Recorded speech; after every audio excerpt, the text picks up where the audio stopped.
I think this is one of your earliest books, or it's one of the early printings of it. The Path of the Righteous Gentile. Yes, Path of the Righteous Gentile. I do believe it's one of them. It's one of them that's pretty good to be. You signed this for me. Oh yeah. Oh, and so it's very nice. But there is you wrote this book with his name was Yaakov Rogalski, big tzaddik. Say it again. Yaakov Rogalski, okay, big tzaddik and a Talmud Chacham. So there was a story about him talking about this book to the Rebbe. You remember discussing that story? Can you share that story with us? Because I think it's... Yes, I only know the story because I wasn't there. So you have as much access to it as I do. I was not there. It was in 770 in Crown Heights, and Yaakov Rogalski lived there, and they would come to there. So he presented the Rebbe with one of the books to get a blessing. And he got a blessing, and that's really all I know. But did he give any? I don't know. But in Chabad, for a book to get a blessing from the Rebbe is a very powerful thing. And so he did. And I think didn't he ask the Rebbe? Do you remember this part of the story where he asked the Rebbe what does he do now? What does he do now that I guess with the book? I have not heard that. There's there's something about he told him to stay away from the no the organizations. No, maybe I'm getting two stories mixed up. Rabbi Mendel Feldman, Alav Shalom, who was the Rav who gave his hechsher, his stamp of approval on this book, after he went through it word for word twice. Which is they don't usually do that. Yeah, there's this picture. No, Mendel Feldman really is very wonderful, special man. But anyhow, he went to the Rebbe, the Lubavitcher Rebbe, and he said, "Look, I put my approval on this book, and people are calling me. Gentiles are calling me. Does the Rebbe have any advice for me? How do I deal with this?" And the Rebbe only said one thing with them: stay away from the organizations. Wow. Well, this is a great book. Powerful. Now you have updated this book.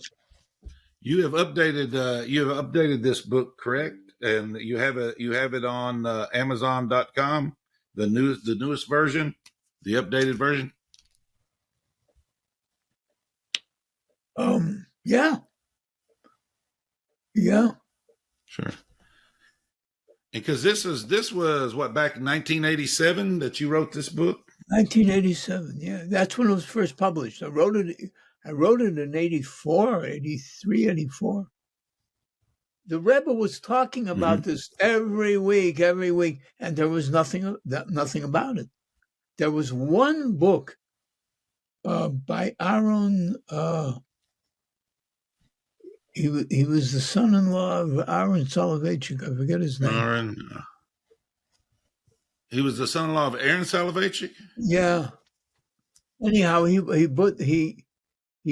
had the book, The Seven Laws of Noah, I think it was called, and that was Aaron Lichtenstein, wasn't it? Lichtenstein, exactly, and it was a very good book, excellent book. That is an excellent book too. Because he was a very fine scholar. Yeah, this right here. Soloveitchiks are wonderful. I take the covers of them off because I have to take the covers of them off because I got a thing about it. But this is what it is. Yeah. Wow, it's not what mine looks like. I'm dark blue with a boat. Anyhow, he says, if the mitzvahs of B'nai Noach were like the mitzvahs B'nai Yisrael, then the 7 mitzvahs would be actually 74 mitzvahs. Because the mitzvahs of the 7 laws of Noah are very general and inclusive, whereas the mitzvahs of the Torah are very specific and explicit. So you could have one mitzvah that to us would be 10 mitzvahs.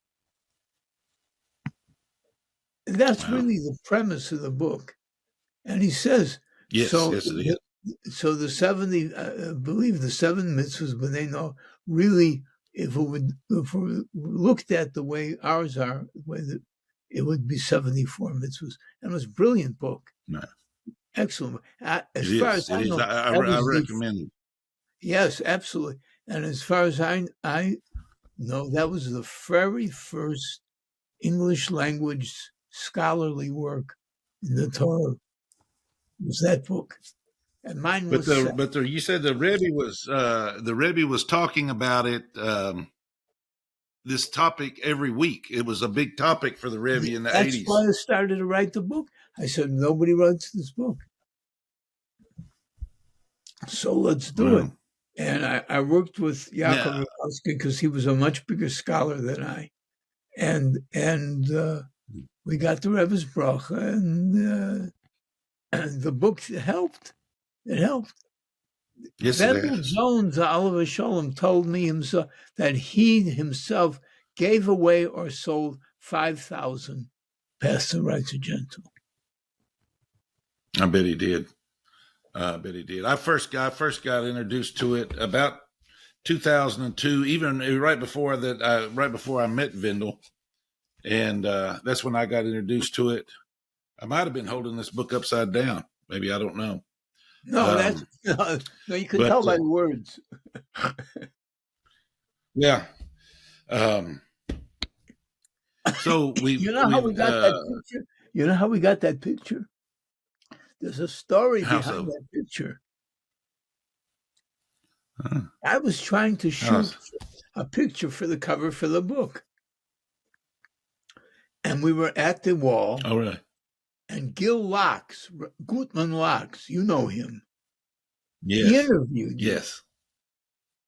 Yes, he did. I remember Gil. He says, let's work together.